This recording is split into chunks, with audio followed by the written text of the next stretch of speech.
Infelizmente, eu tenho falado disso há mais de um ano. Já estamos com o Dr. Francisco Cardoso, infectologista, conosco mais uma vez. Doutor, muitíssimo obrigado pela sua participação.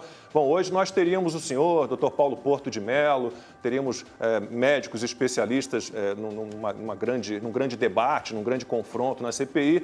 Acabou sendo cancelado, não sei se adiado, não sei se já há uma nova data para essa explanação do senhor, Dr. Paulo Porto. O que o senhor achou dessa sessão de ontem, da qual estamos aqui falando, e quando é que o senhor finalmente deve ir à CPI? Muito obrigado mais uma vez pela sua participação. Boa tarde. Boa tarde, Lacombe. Boa tarde a todos. Nós fomos informados às 10h50 da noite por WhatsApp, por um assessor do Senado, da segunda-feira, que a sessão de hoje estaria cancelada, ou suspensa, ou adiada, sine die. E aí nós fomos atrás, porque não tinha nada oficial, a gente tinha passagens de avião, inclusive, para resolver. E aí cobramos uma posição do Senado e às 23h03 saiu um papel oficial e uma mudança no site do Senado dizendo que a consulta estava adiada. E no dia seguinte teve aquele discurso do presidente da CPI falando que estaria cancelado, que não havia interesse. Bom, nós estamos à disposição do Senado e dos senadores do Brasil para esclarecer tudo a respeito sobre o tratamento da Covid e a abordagem da Covid no Brasil. O que eu tenho aqui é que não foi cancelado, mas foi adiado. Não temos ainda uma nova data para ir, mas eu acho interessante irmos, porque eu estou vendo que estão chamando pessoas que são leigas, que são, desculpa o termo, mas pitaqueiros da Covid, como biólogos e comentaristas de televisão, que nunca trataram pacientes, não são médicos e nem cientistas, porque não pesquisam sobre o assunto, que vão ser ouvidos na CPI. Eu me pergunto por que eles vão ser ouvidos e nós, médicos, que tratamos os pacientes, damos as condutas e lemos os artigos e endossamos os tratamentos, não vamos ser ouvidos. Então, eu quero crer que realmente foi um problema de agenda, mas nós estamos à disposição, vamos aguardar a nova data do Senado. Quanto ao depoimento ontem da colega Nise, o que eu posso falar é que até os nossos colegas médicos que, vamos dizer assim, têm um posicionamento mais progressista, mais à esquerda, ou até mesmo aqueles que militam mesmo em partidos de esquerda, ficaram, vamos dizer assim, impactados com o que houve, né? Ao ponto de que há um consenso na comunidade médica de que o Conselho Federal de Medicina solte uma nota de desagravo em favor não só da doutora Nise, mas de todas as médicas que estão sofrendo esse tipo de tratamento por parte de alguns senadores na CPI. Eu acho que o clima lá está muito quente, né? Os ânimos estão muito exaltados e as coisas não podem ser feitas da forma como estão sendo feitas. A gente precisa manter o respeito e diminuir o ódio. Tem muito ódio sobre esse tema, que o ódio não leva ninguém a lugar nenhum. Amanda. Doutor Francisco, é interessante porque o senhor mesmo fez uma distinção aí entre médicos mais ou menos progressistas, né? Como se tivesse essa cisão, essa divisão política também na classe médica. Isso é ruim. Até hoje quem está depondo é uma especialista, infectologista, epidemiologista, a doutora Luana Araújo, com mestrado na Johns Hopkins em saúde pública, então certamente não é nenhuma pitaqueira. Ela até disse mais cedo que ciência não tem lado, a ciência é bem ou mal feita. E ela foi muito clara ao dizer que todos os estudos hoje apontam para a ineficácia do tratamento precoce. Ela diz que é uma discussão esdrúxula, anacrônica, superada, ultrapassada, que não é feita em nenhum outro lugar do mundo. Então, eu queria que o senhor se posicionasse sobre esse fato, essas declarações dela. Em primeiro lugar, eu queria saber quantos pacientes a doutora Luana já tratou. Porque especialista em saúde pública, mestrado em saúde pública, qualquer um pode ser, não precisa ser médico. A questão é a seguinte, ela não está falando a verdade. Existem milhares de estudos, centenas de estudos com qualidade que comprovam a eficácia do tratamento para algumas situações com alguns graus de eficiência, dependendo do grau de intervenção. Eu não sei se vocês estão me ouvindo, mas eu perdi o áudio aqui. Sim, estamos ouvindo perfeitamente. Em segundo lugar, eu gostaria que a doutora Luana, já que se bota como cientista, mas eu não vi o currículo lápis dela para ver o que ela pesquisa sobre o assunto, porque é uma coisa que eu queria deixar bem claro aqui. Tem muita gente se botando como cientista aqui que não é cientista nessa discussão. Eu, por exemplo, eu não me identifico como cientista, eu sou médico, eu trato. Eu, por exemplo, ajudei a fundamentar a nota informativa 17 do Ministério da Saúde, que é tão contestada na CPI. Eu acho que poderia ser alvo de alguns esclarecimentos na CPI. Por que que eu ajudei a escrever a nota 17, o que que ela trouxe de benefício para a população? A doutora Luana não teve participação nenhuma no contexto do combate à Covid no Brasil, até onde eu saiba. Ela era uma ilustre desconhecida até ser chamada pelo ministro Queiroga para assumir um cargo no qual ela não foi sequer empossada.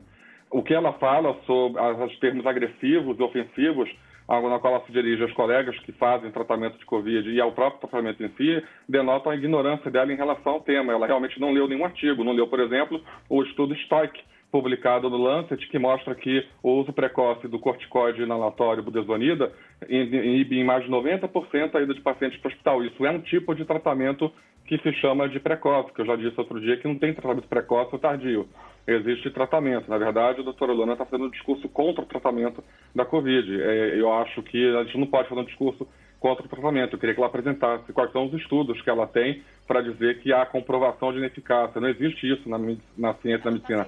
Comprovação de ineficácia. Doutora, acho que ela está se referindo à cloroquina, né? São esses medicamentos da kit COVID, do kit COVID. Se a doutora Luana acha de... que o tratamento precoce é cloroquina, então ela está tão equivocada e tão atrasada na discussão que ela deveria pedir desculpa à classe médica. Nós já temos mais de 14 remédios hoje em dia que são usados para abordar a Covid com termos de redução de carga viral e, com isso, redução de sinais e sintomas e hospitalização. E a cloroquina, hoje em dia, nem é a mais importante das drogas. Eu mesmo, que eu defendia muito cloroquina no passado, a gente nem usa mais tanto a cloroquina porque ela tem uma eficácia... Porque ela tem uma eficácia inferior a drogas que vieram e se mostraram muito mais eficazes, como, por exemplo, a própria ivermectina, o corticoide, a própria colchicina. Então, a gente também tem a ideia de que não é uma droga salvadora, uma bala de prata que vai resolver o problema. Você tem que abordar de forma multiterapêutica a Covid, ou seja, tem que haver um tratamento. Então, esse discurso agressivo da doutora Luana mostra que ela não sabe nada do assunto. Ela pode ser epidemiologista, mestre, doutora, pós-doc, no que ela quiser, mas em relação à Covid, ela está dando pitaco. Com todo o respeito ao que eu possa ter a ela, eu não falaria sobre temas ao qual eu não estudei e ao qual eu não tratei. Eu não ia chegar numa CPI para falar de cardiologia, por exemplo. Eu não trato pacientes de cardio, eu não tenho estudo de cardio, eu não ia chamar os cardiologistas de pitaqueiros, ou que são terraplanistas, ou algo assim. Há que ter um respeito pelos colegas e que não está tendo por parte de alguns colegas. E quanto à divisão política, infelizmente existe sim. Alguns colegas se posicionam politicamente em relação ao tratamento e eu acho isso horrível. Eu acho isso nefasto. Eu acho que colega que muda a conduta terapêutica por conta de política tinha que perder o registro no Conselho. Silvio. Doutor, no início da sessão de ontem, um diálogo entre o senador Marcos Rogério e o presidente da comissão, Omar Aziz, naquela fala, naquele diálogo, fica claro que esse desconvite, né, aos senhores médicos, o senhor, doutor Paulo Porto, entre outros, não será refeito. Pelo menos, como eu ouvi, ficou claro para mim que não será refeito. E a justificativa do presidente da comissão é justamente que ele não quer ouvir, né, que aquele grupo que comanda a CPI, o tal do G7, não quer ouvir profissionais que tenham uma linha de pensamento contrária àquele relatório, àquele parecer que já está pronto, que vai incriminar o governo federal e tentar incriminar outras pessoas, de certa forma. A doutora Nise, na minha opinião, ficou claro ali uma tentativa de jogá-la contra as cordas, né? Então, a partir daí, eu queria a avaliação do senhor sobre senadores que tentaram descredenciá-la, entre outros médicos, como médicos. Alguns que sequer são. Tem um ou outro ali que é Otto Alencar, salvo engano, o senador de Sergipe também, Rogério também é médico, mas nem todos são. Mas tentar dizer assim, olha, a senhora não é médica, a senhora não entende nada de oncologia, não entende nada de imunologia, não entende nada de infectologia. E as entidades que representam os médicos não podem tomar nenhuma providência em relação a isso? Bom, aquilo é um jogo político, faz parte do jogo político tentar descredenciar, desqualificar a parte opositora à tese que você defende. O problema é como que você faz isso. É a forma deselegante, agressiva e dentro da discussão própria do que diz respeito a como os direitos das mulheres vêm evoluindo nos últimos anos e como que elas vêm, às vezes, sofrendo repressões por parte dos homens em relação ao direito de fala, a serem interrompidas durante a fala, a serem desqualificadas. Isso ficou tão presente no discurso, vamos dizer assim, progressista nos últimos anos, na fala da mídia, virou quase que uma política oficial. Você vê o que aconteceu no Senado nesses dias e você vê o silêncio das entidades progressistas, dos grupos pró-mulheres a respeito desse assunto, choca muito. Quanto aos conselhos e entidades médicas, eu tenho certeza que deve sair alguma coisa nos próximos dias, porque há uma grande mobilização da classe médica, inclusive de médicos que, vamos dizer assim, não defendem muito posicionamentos políticos do atual governo, para fazer uma defesa do que houve em relação ao tratamento das médicas como médicas, né? Em relação à questão política, é uma arena, todo mundo sabe, quem vai para uma CPI sabe quem tem que estar preparado para tudo, mas há que ter o respeito e menos ódio, eu repito isso. Em relação às suas indagações, eu não tenho como falar pelo Conselho, mas eu não tenho sombra de dúvida que o Conselho e os sindicatos devem soltar notas nos próximos dias em relação ao que houve. Esse tipo de processo também não pode ser automático, né? Tem um certo rito para acontecer. Constantino.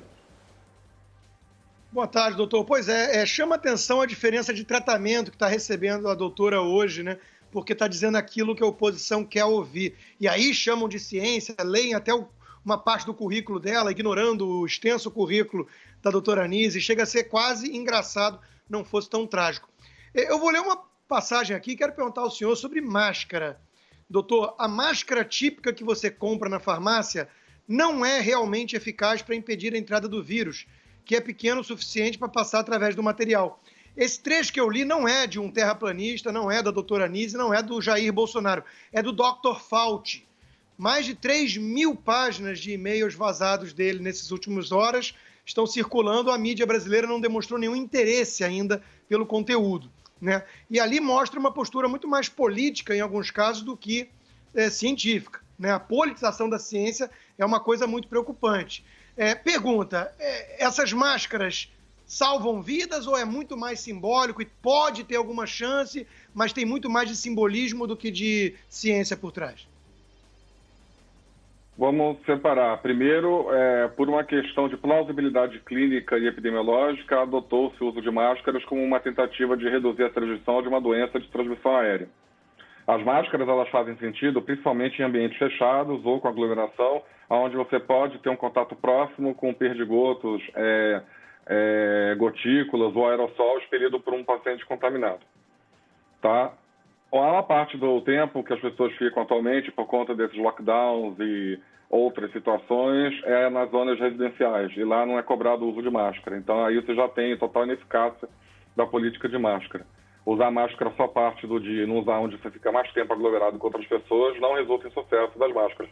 Talvez por isso os estudos dinamarqueses, americanos e brasileiros que estudaram a eficácia das máscaras para redução de transmissão e mortalidade de Covid até agora não conseguiram demonstrar em ensaio clínico duplo cego randomizado, que se colocou como padrão ouro dessa pandemia, uma redução eficaz das máscaras. Ah, mas é por isso que eu vou parar de usar máscara? Não, não é por isso. Mas é engraçado que essa é a alegação que está sendo usada agora, até por pessoas no Senado, para dizer que não se pode usar cloroquina, não se pode usar ivermectina, porque não tem tais estudos. Então há aqui um duplo padrão de comportamento. Eu já falei isso em outras oportunidades. Para alguns tipos de abordagem, você assume que um estudo falho pode ser relativizado. Para outros tipos de abordagem, eu só aceito o estudo perfeito de ouro que leva décadas para se conseguir. De fato, a máscara vendida em farmácia ela é totalmente inadequada, a gente sempre fala isso. No mínimo, deveria ser uma máscara cirúrgica de 3 camadas ou uma máscara, um respirador, né, chamado N95 ou PFF2, para ter esse intuito de bloqueio de aerossol ou de gotícula de forma eficaz. Essas máscaras de pano, que muitas vezes, até eu, às vezes a gente sai com elas, acho por uma obrigação legal do que por uma questão epidemiológica, né? Elas funcionam mais como adorno do que propriamente como eficaz. Teria que ter uma máscara cirúrgica por baixo e uma de pano por cima. Tem até um estudo que mostra que esse conjunto seria mais eficaz, mas a ineficácia das máscaras nos estudos randomizados é um silêncio na mídia.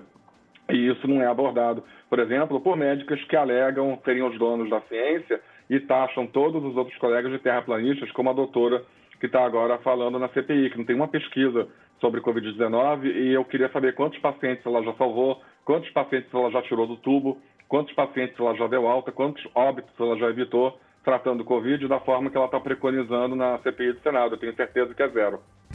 Doutor Francisco, ainda em relação à CPI, o que a gente tem visto é a condenação do tratamento, né?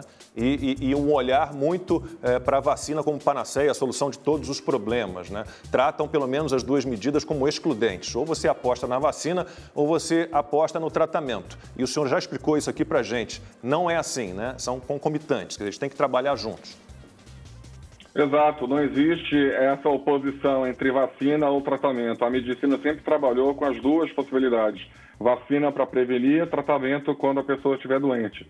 Vacina para tentar evitar ou minorar o impacto da doença e tratamento mesmo nos vacinados, caso a pessoa mesmo assim tenha ficado doente. É assim com todas as doenças para as quais nós temos vacina.